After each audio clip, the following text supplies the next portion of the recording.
We're exploring a well-known collection of teachings by Jesus called the Sermon on the Mount. Jesus spent most of his time with the poor and insignificant people of his day, and he claimed that God's rescue of the world was beginning through him and them. What was God rescuing the world from?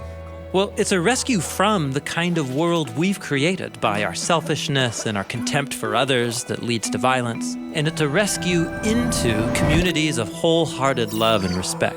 Jesus described this way of life by using an ancient biblical word, righteousness. A righteous person is someone who consistently does right by God and right by others. Jesus said, those who live this way are entering the kingdom of the skies. Okay, but life is messy.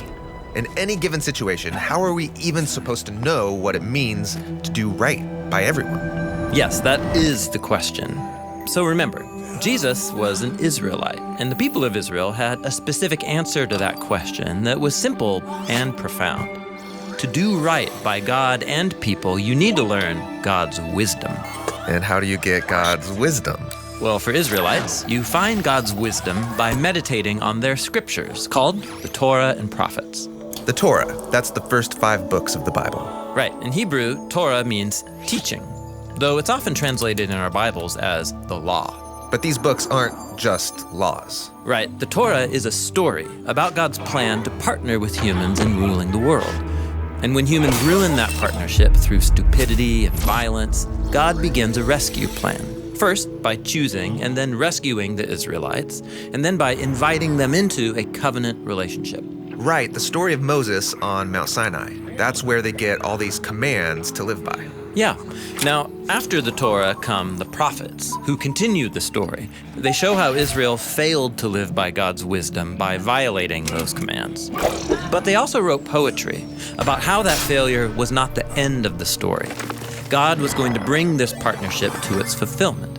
For Jesus and his people, the Torah and the prophets, they reveal God's wisdom to anyone who will meditate on them day and night. Okay, but let's go back to all those commands. How do you find God's wisdom in an ancient law code? Yeah, totally. The laws in the Torah were ancient even to Jesus, given centuries earlier when the Israelites could live free on their own land. But in the time of Jesus, they were occupied by the Romans. They couldn't even follow many of the laws as originally stated. Okay, so that's a problem. And on top of that, the 613 laws in the Torah are not a comprehensive rule book.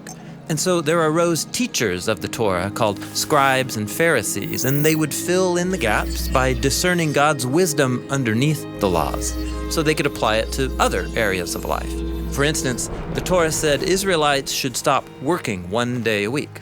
Right, but what counts as work? Well, the Torah doesn't actually give a full definition, and so the scribes would study the scriptures and provide a comprehensive list that people could live by. They're applying God's wisdom to everyday life so they can do righteousness before God and others. Right. Now, Israel's teachers didn't always agree with each other, and Jesus would often wade into these debates, sometimes agreeing and other times disagreeing with the scribes and Pharisees. And that would make them worry.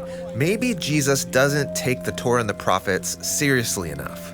And so Jesus responds to this concern in the Sermon on the Mount when he says, "Don't suppose that I've come to dismantle the Torah or the prophets. I haven't come to dismantle them, but to fill them full."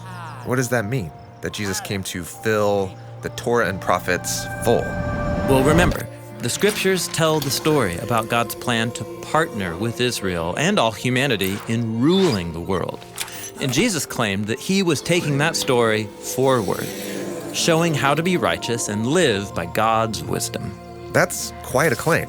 Yes, Jesus even said that his vision of righteousness was more in line with God's wisdom than anyone else in his day. He said, "Unless your righteousness far surpasses that of the scribes and Pharisees, you won't enter the kingdom of the skies." That's intense. It is. But as we'll see, Jesus is offering a bold and beautiful vision of human life. How to build healthy communities and heal broken relationships, and how to transform hostility into honor and respect. Which is great, but can you give me an example? Actually, Jesus is going to do just that in 6 case studies.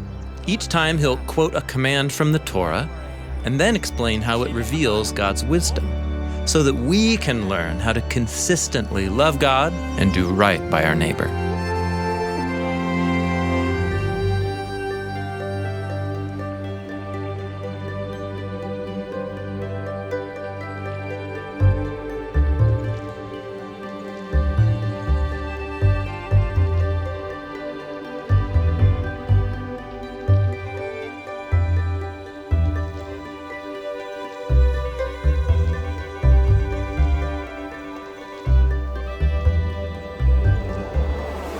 We just looked at this section of the Sermon on the Mount.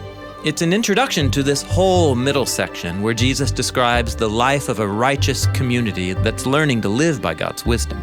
Next up, we'll look at the first 3 case studies where Jesus shows what real righteousness looks like in our most challenging relationships.